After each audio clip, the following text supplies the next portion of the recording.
শঙ্কা কিছুতেই পিছু ছাড়ছে না টাইগার অলরাউন্ডার সাকিব আল হাসানকে। বাংলাদেশের হয়ে সাকিবের আর খেলা হচ্ছে না সেটা অনেকটাই নিশ্চিত। তবে অন্যান্য দেশের ঘরোয়া টুর্নামেন্টে খেলে বেড়ানোর যে সুযোগ ছিল তাও সংকুচিত হয়ে এসেছে, কারণ ইংল্যান্ড ক্রিকেট বোর্ড নিষিদ্ধ করেছে টাইগার অলরাউন্ডারের বোলিং অ্যাকশন।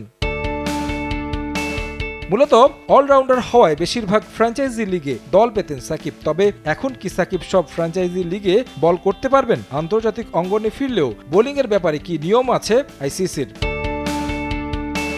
অবৈধ বোলিং অ্যাকশনের ব্যাপারে বেশ কিছু নিয়ম বেঁধে দেওয়া আছে ক্রিকেটের নিয়ন্ত্রক সংস্থার, যেখানে কোনো ক্রিকেটারকে ঘরোয়া ক্রিকেটে নিষিদ্ধ করা হলে কি করতে হবে, আন্তর্জাতিক অঙ্গনে ফিরতে হলে কোন কোন পরীক্ষার মধ্য দিয়ে যেতে হবে, সব বিষয়ে উল্লেখ আছে আইসিসির অবৈধ বোলিং অ্যাকশন সংক্রান্ত অনুচ্ছেদের 11.1 ও 3-এ।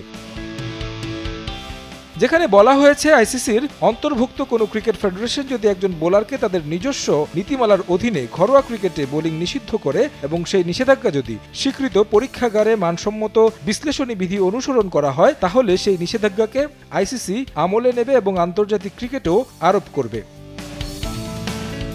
ঘরোয়া ক্রিকেটের ক্ষেত্রে অবৈধ বোলিং অ্যাকশনের ব্যাপারে কি নিয়ম আইসিসির? বিশ্বে চলমান আছে বেশ কিছু ফ্র্যাঞ্চাইজি লিগ, যেখানে আগ্রহ আছে সাকিব আল হাসানের। তবে সেখানেও দুঃসংবাদ টাইগার অলরাউন্ডারের জন্য। কোনো আনুষ্ঠানিকতা ছাড়া সব জাতীয় ক্রিকেট ফেডারেশন এবং তাদের অধীনস্থ ঘরোয়া ক্রিকেটেও একই নিয়ম কার্যকর হবে। আইসিসি এবং জাতীয় ক্রিকেট ফেডারেশনগুলো সিদ্ধান্ত আরোপ ও কার্যকরের জন্য সব পদক্ষেপ বিধিসম্মতভাবে নেবে।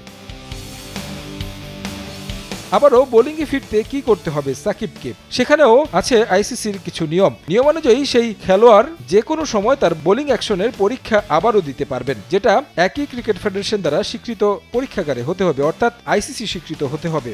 এই পরীক্ষায় উতরাতে পারলে তিনি আবারও কোনো আনুষ্ঠানিকতা ছাড়া ঘরোয়া এবং আন্তর্জাতিক অঙ্গনে বোলিং করতে বাধা থাকবে না।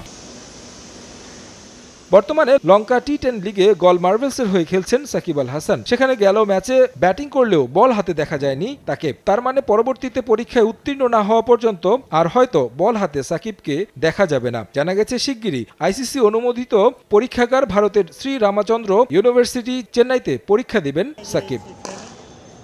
তারেক হাসান শিমুল, সময় সংবাদ, ঢাকা।